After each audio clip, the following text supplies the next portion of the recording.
I was 45 years old the morning I realized I'd spent most of my life walking on eggshells around a woman who taught me everything about strength, except how to use it for myself.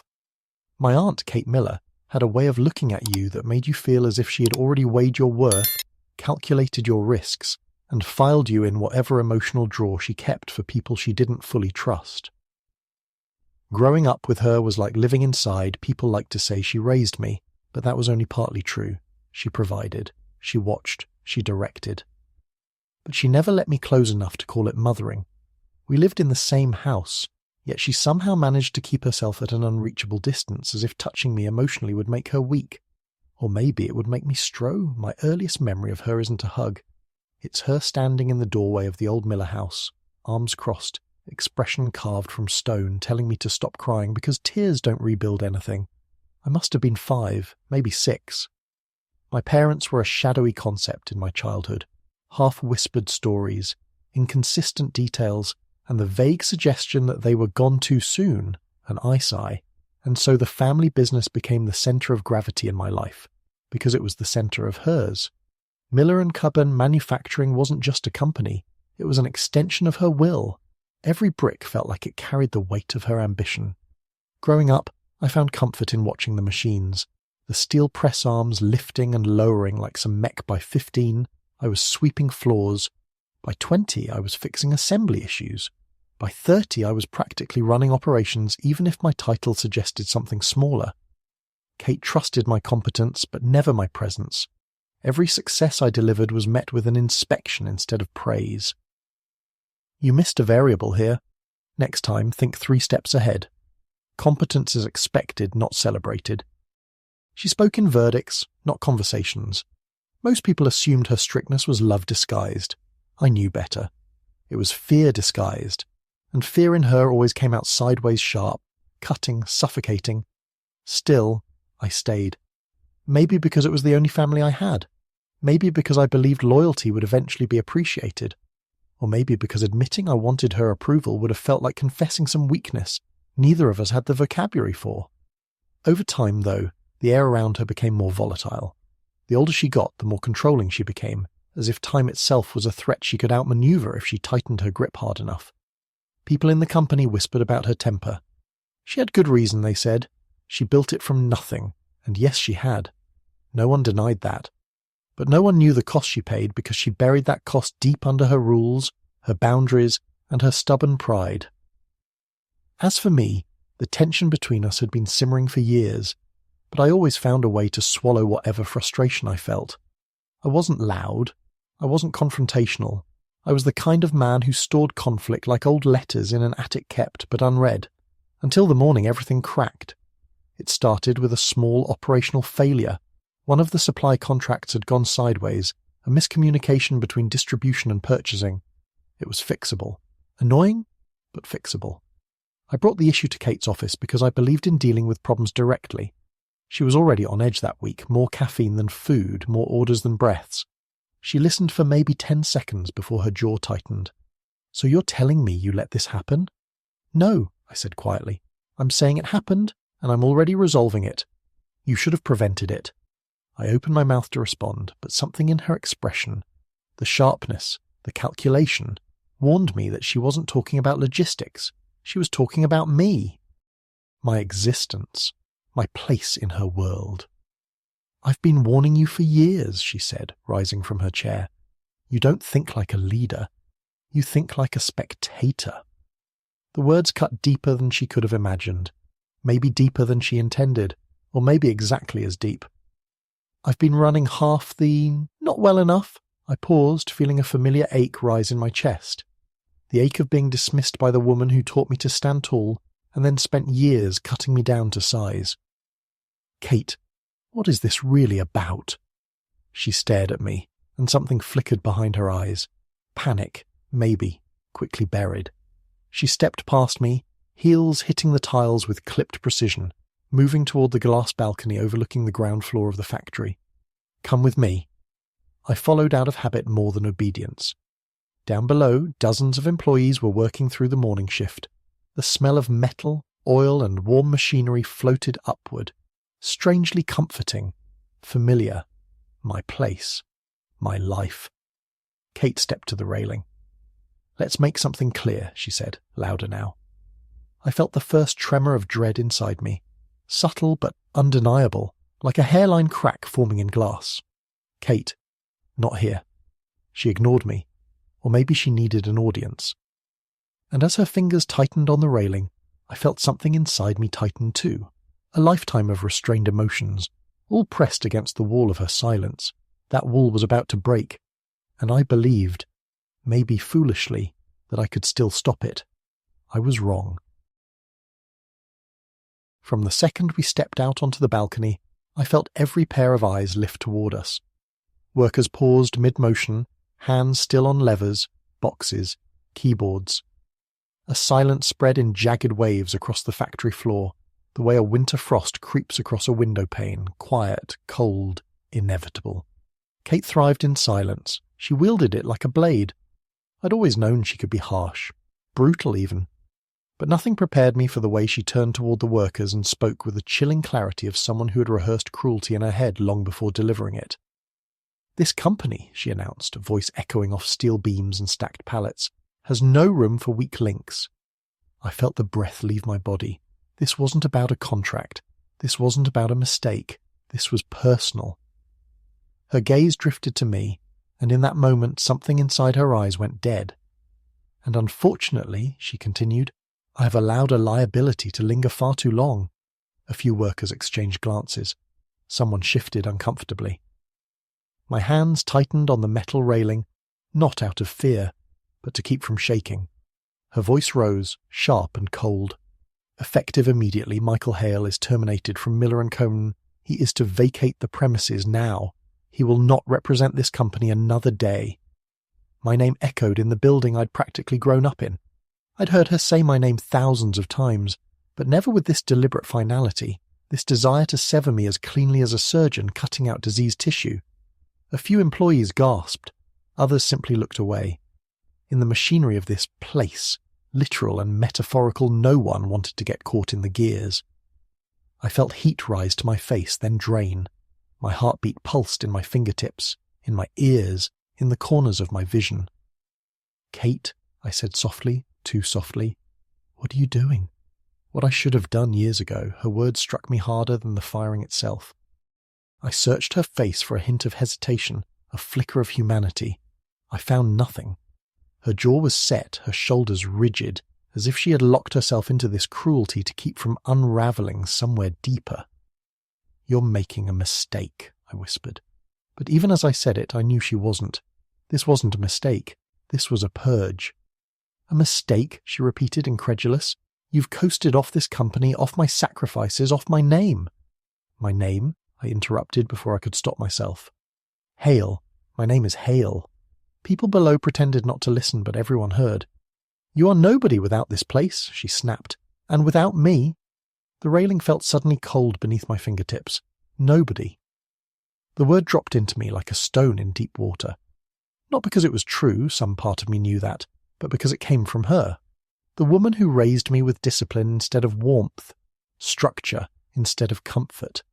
And yet, despite everything, I had always believed she kept me close for a reason. I believed I meant something to her, even if she never said it.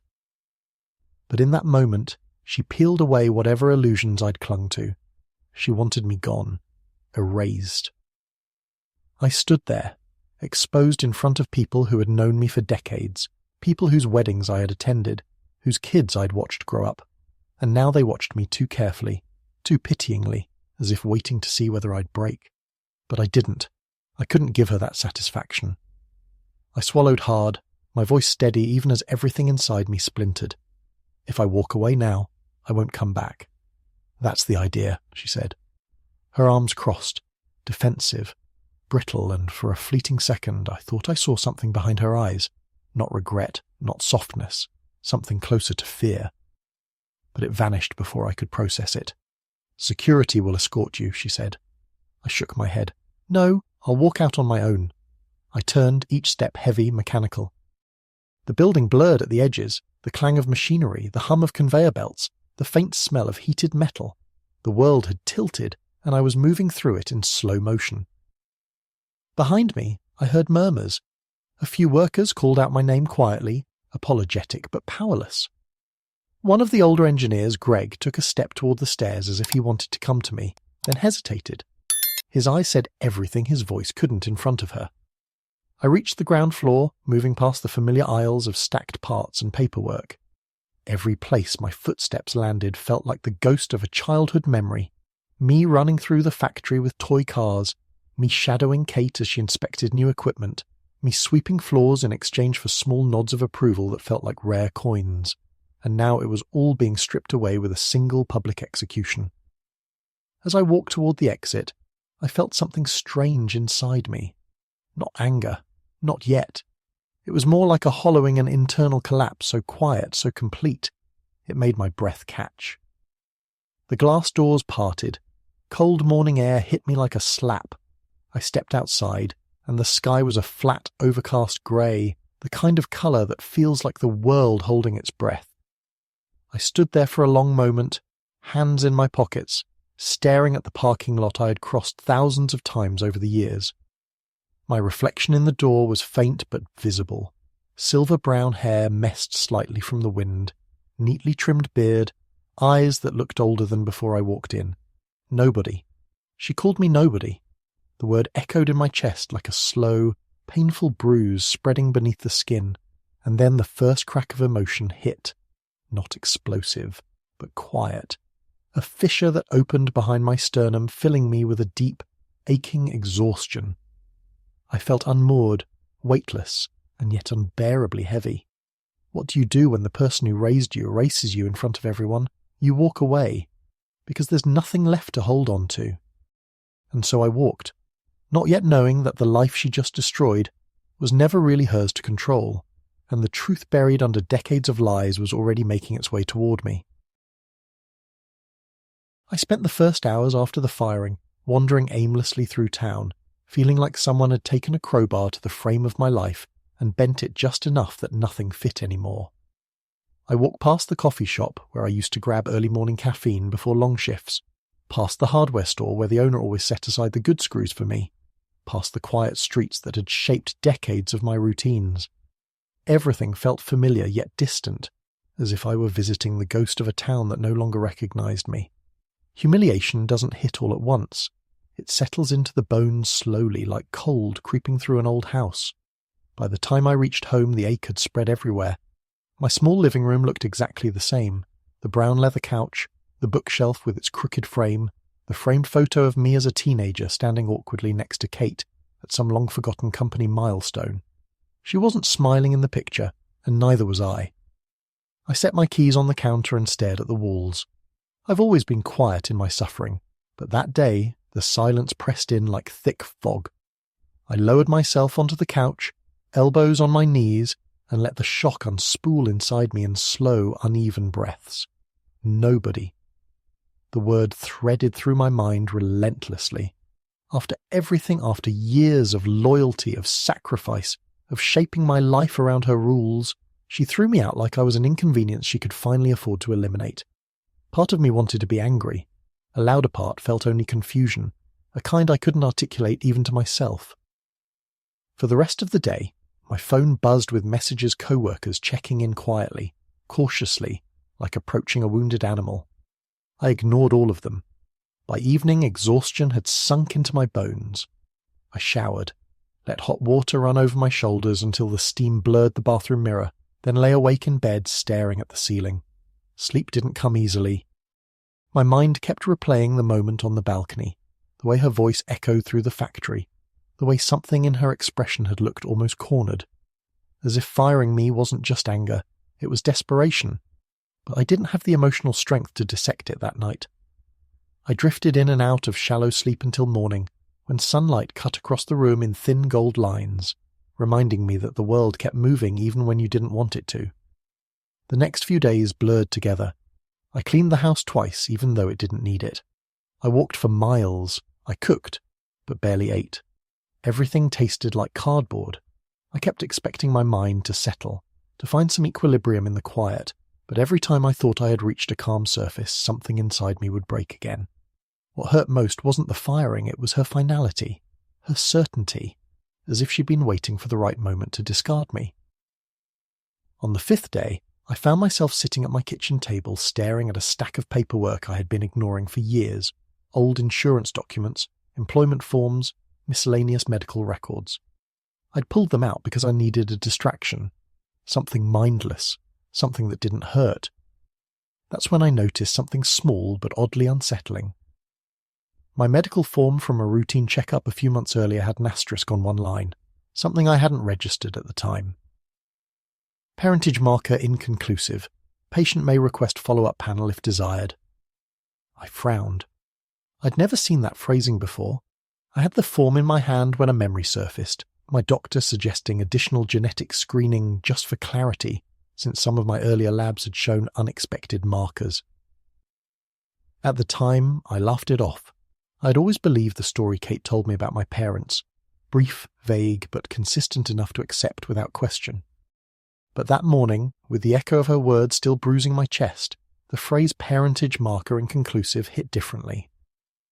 I pulled out my phone, searching the drawer for the old mailer from the DNA testing company my friend Ethan had given me years ago. I'd never used it, never felt the need. But something about Kate's face on that balcony-tight, cold, strangely terrified kept repeating in my mind.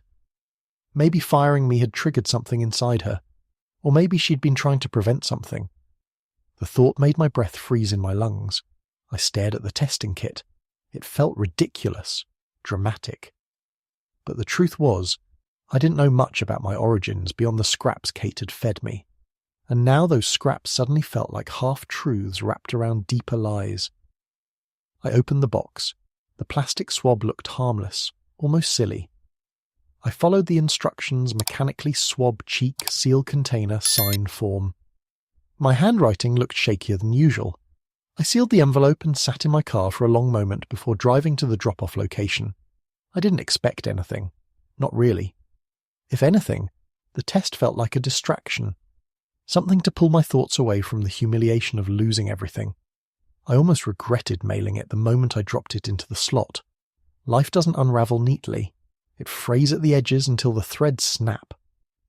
I spent the next few days distracting myself with long drives. I went to a lakeside trail I hadn't visited since my 20s, where the water shimmered like liquid silver under the pale sky. I sat on a bench and watched the ripples move like thoughts, calm on the surface, chaotic underneath. It wasn't until the 7th day that I received a notification on my phone. Your DNA results are ready. The words hit me like a cold wind. I opened the app, expecting the usual percentages, heritage charts, health markers, bland summaries. Instead, my eyes were drawn immediately to the big red banner at the top of the page. Significant parentage discrepancy detected. Immediate review recommended. My heart dropped into my stomach. I clicked. The details unfolded slowly, almost cruelly, line by line. Biological mother, identified. Biological father, not the individual recorded on official documents, potential biological guardian. Match, 99.97%. Catherine Miller. I froze. My breath stopped. Kate. Kate wasn't my aunt. She wasn't even just my guardian. The test was telling me the truth she had buried for decades. Kate Miller was my mother, and everything I'd ever known about myself was suddenly wrong. The woman who fired me, the woman who called me nobody, had been hiding the one truth that could make me somebody in ways neither of us was prepared for, and this was only the beginning. For several minutes, I couldn't move, couldn't breathe, couldn't even blink. I sat at my kitchen table, phone glowing in my hand, as if the screen had turned into a spotlight revealing a truth I'd spent my entire life walking past in the dark. Kate Miller, the woman who raised me with the warmth of a locked steel safe, was my biological mother. The realization didn't come gently. It hit with the force of a lifetime of misunderstandings collapsing all at once. Memories I'd long buried began resurfacing like debris rising from the bottom of a disturbed lake. The way she'd look at me sometimes with a sharpness that felt like fear. The way she'd keep me close but never close enough. The way she'd monitor my choices, my habits, my friendships, my dreams. The way she'd snap when I asked about my parents, shutting down every question with phrases like, "Some things don't need revisiting. Focus on what you have. It's It's better you don't know. For 45 years, I had believed she kept me at a distance because she didn't love me. Now I realize she kept me at a distance because she did. And she was terrified of what that meant. I stared at the DNA document again, rereading the line, potential biological guardian, match 99.97%, Catherine Miller Guardian. A strangely delicate word for what she really was. I scrolled further, and the second shock hit me with equal force. Biological father, data available, not matching any listed paternal records. Possible match, 99.98%, Richard Miller, deceased. Richard Miller, Kate's older brother, the founder of the original Miller branch of the business, the man whose name still hovered like an institution over every corner of the company. My father. I felt my entire body go cold. Richard had died 20 years ago in a car accident. I was 25 then, working late shifts at the factory, still trying to prove myself to Kate. His death had left a scar on the company, on her especially. She didn't speak of him much afterward. I had always assumed the grief was too heavy. Now I saw it differently. Maybe she wasn't mourning a brother. Maybe she had been grieving something far more complicated, far more forbidden, far more dangerous. But the DNA didn't lie. If Richard Miller was my father, that meant the entire Miller estate, the business empire, the assets, the contracts, the land holdings, legally tied to his heir. Not Kate's, not the cousin she trusted, not the board members, not the executives she groomed. Me. I was the rightful heir of everything she owned. I closed my eyes, feeling the room tilt around me. I'd spent my life as the man she treated like a permanent understudy, loyal, quiet, never centre stage, never allowed to lead. She kept me close enough to monitor, but far enough to erase if necessary. Now I understood why. She wasn't protecting the business from me. She was protecting the truth from everyone. And when she fired me publicly, brutally, it wasn't just humiliation. It was panic, desperation, fear that the truth she'd lived in the shadow of for decades might finally slip out of her control. I read the note at the bottom of the report. Legal inheritance implication, high. Consider consulting with a representative. That's when I noticed a phone notification from the DNA company's legal partner, an automated follow-up, offering a complimentary consultation for cases involving inheritance disputes or lineage discrepancies. Inheritance. The word felt foreign, heavy, loaded with consequences I didn't want but could no longer ignore. My hands were trembling when I dialed the number. The call connected to a calm-voiced woman who asked me a series of procedural questions. She explained that under state law, biological lineage superseded informal guardianship arrangements, unless formally overridden by adoption papers or written succession plans. Were you ever legally adopted by Kate Miller? She asked. No, I said quietly. She took me in after my parents died, supposedly. Do you have birth records? Barely. A certificate with my name typed on it. No signatures, no hospital listed. There was a pause on the line, a professional pause, but I could hear the meaning behind it. Mr. Hale, I strongly suggest you consult an attorney.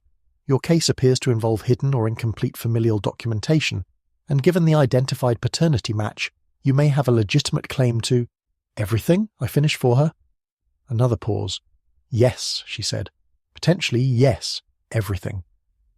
I ended the call and sat in my kitchen for what felt like hours. The truth didn't come as a single realization. It unfolded like a long, slow burn. My entire life, Kate had kept her power by keeping me small.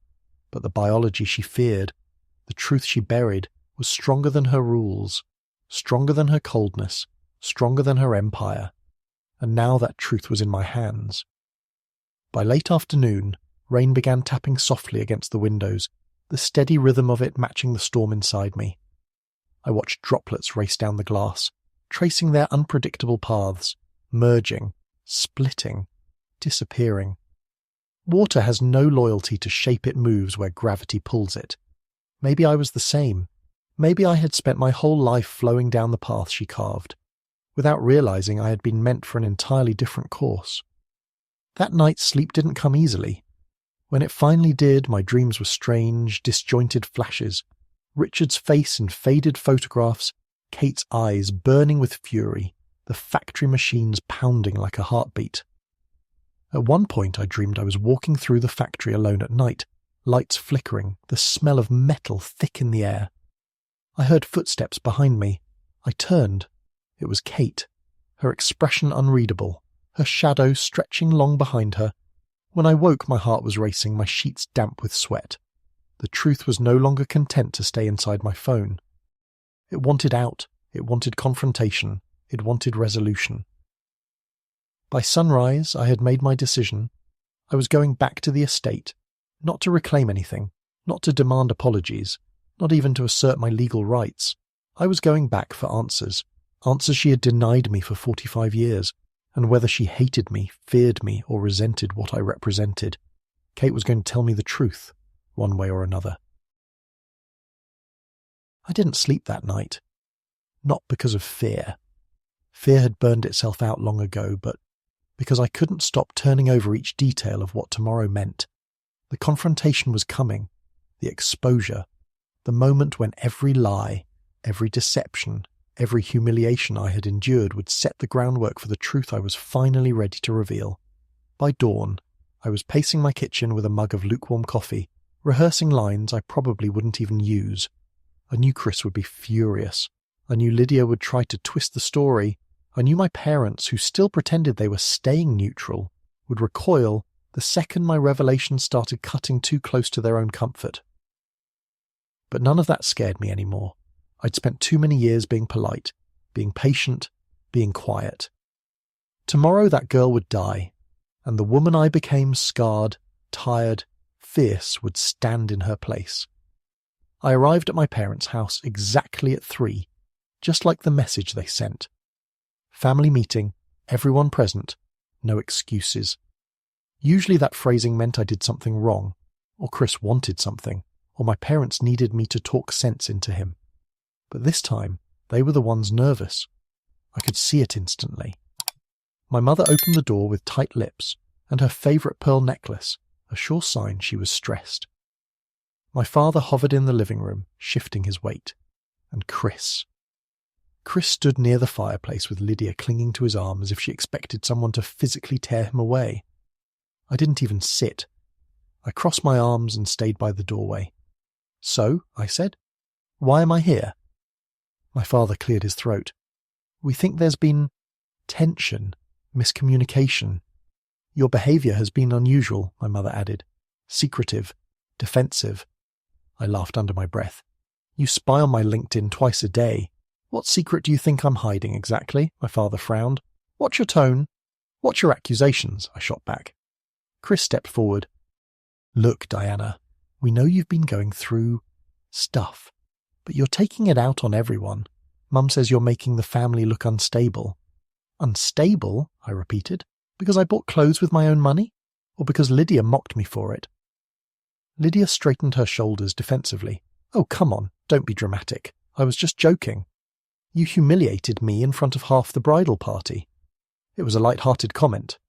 You asked if thrift store clothes smelled like lower class." She didn't answer that one. Neither did anyone else. Typical. My father folded his arms. "Diana, we need unity before the wedding.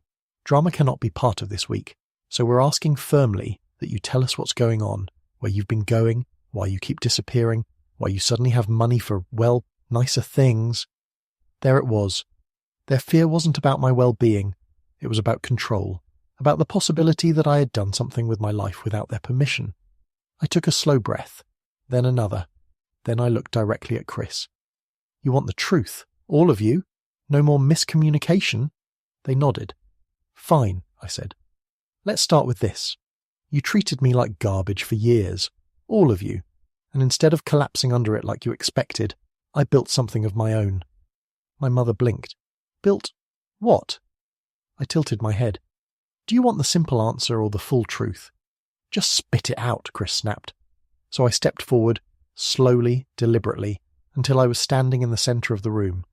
"I'm not working where you think I work." My father paused. "You left the county office? Years ago?" My mother's lips parted. "Then where? You all assumed my schedule was flexible because I was unimportant. You assumed I had no ambition because my clothes weren't expensive. You assumed I was weak because I didn't shout.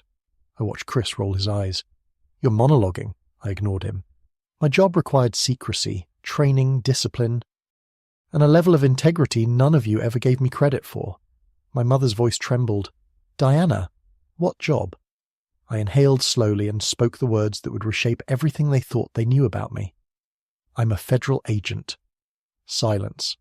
Absolute stunned silence. My father frowned, confused.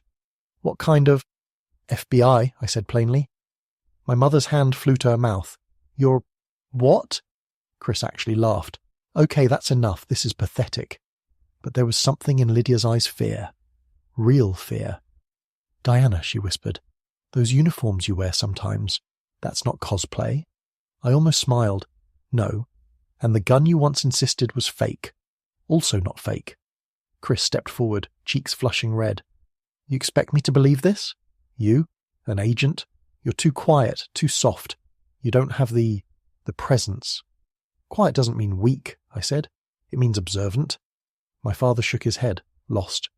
You're telling us you went through federal training and none of us noticed? You never asked what I was doing. You were too busy criticizing what I wore. My mother's face pale. But you could have told us. You would have bragged about it at Chris's wedding, I said calmly. Turned it into something about you. Or worse, you would have found a way to sabotage it like you tried to sabotage every choice I ever made. My father stiffened. Now wait, just... No, I cut in. I'm not finished. The room fell silent again. I didn't tell you because you didn't earn the right to know. Every word landed like a stone. My mother sat down heavily. My father stared at me as if seeing me for the first time. Lydia had stopped breathing altogether. And Chris. Chris's confidence fractured.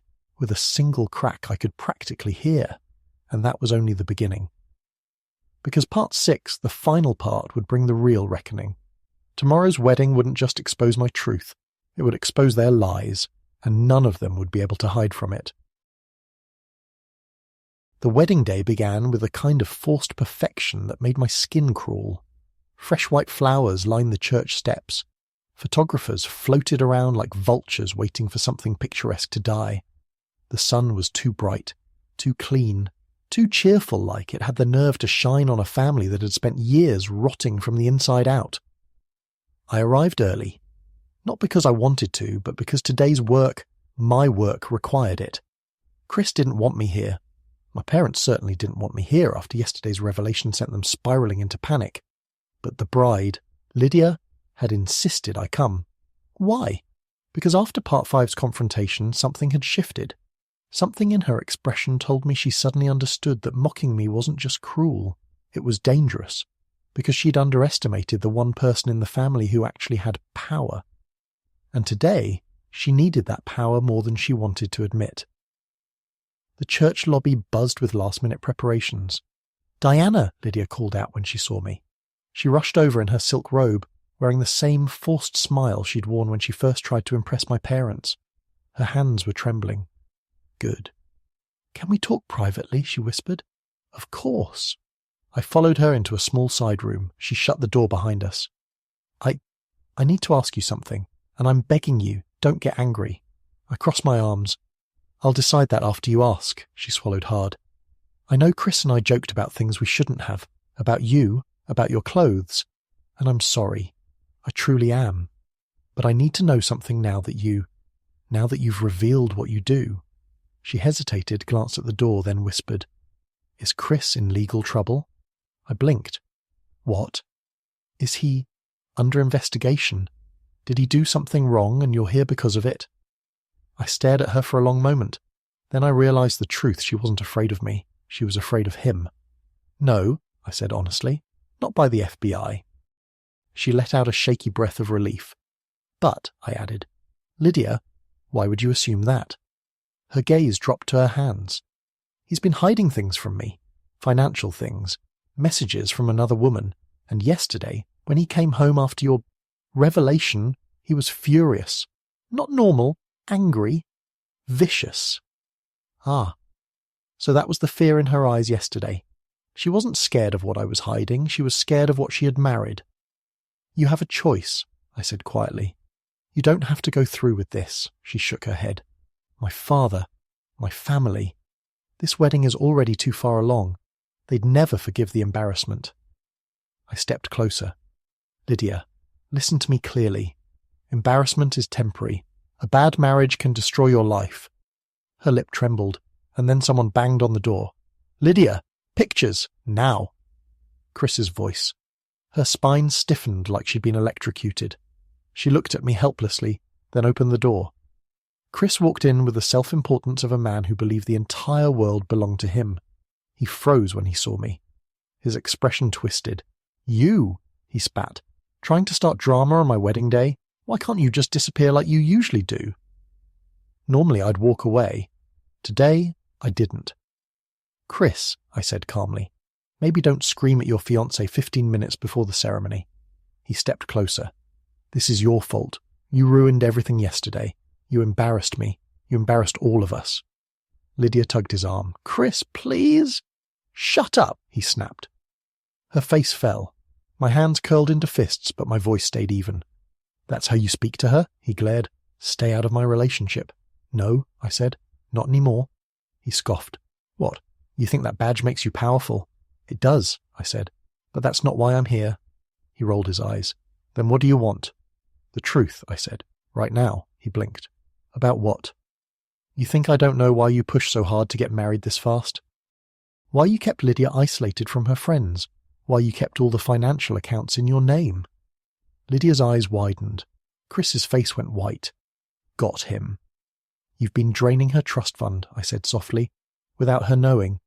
The transfer patterns are sloppy, amateur, but I recognized them. Lydia covered her mouth. Chris, he stammered. You're lying. You don't know anything. Yes, I said.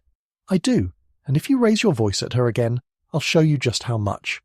He lunged toward me. Stupid move. I didn't even touch him. I stepped aside and let his momentum crash him into the table.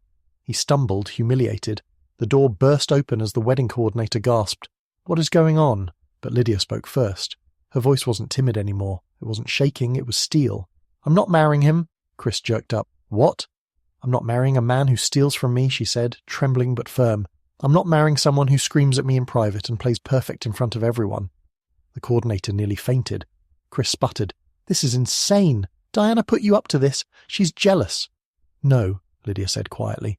She's the only one here who hasn't lied to me. He pointed at me furiously. You're ruining my life. No, I corrected. You did that yourself. He stormed out of the room, shouting for his parents, demanding someone fix this. But Lydia didn't chase him. She turned to me with tear-filled eyes. What do I do now? I placed a hand on her shoulder. You walk out with dignity. You tell your father the truth. You take control of your own life, and you never ever let anyone shame you again. She sobbed once, nodded, and hurried out to her family. As for me, I walked out the front doors of the church just as chaos began spilling out behind me, yelling, crying, gasps, someone fainting. And standing by a parked car watching the entire scene unfold with shell-shocked expressions were my parents. My father stepped forward. Diana! Did you cause all of that? I shrugged. I didn't cause anything. I just stopped pretending. My mother whispered, I never knew you were capable of this. You never cared to look. They said nothing. And for the first time in my life, that silence didn't hurt. It felt like freedom. I walked to my car, sunlight warming my shoulders, and I didn't look back. Not at the ruined wedding, not at my parents' stunned faces, not at the life I was finally done surviving. Because I had stepped into something new, something I earned myself, a life built on truth, a life where my strength wasn't hidden, a life that belonged to me. And that was the real revenge.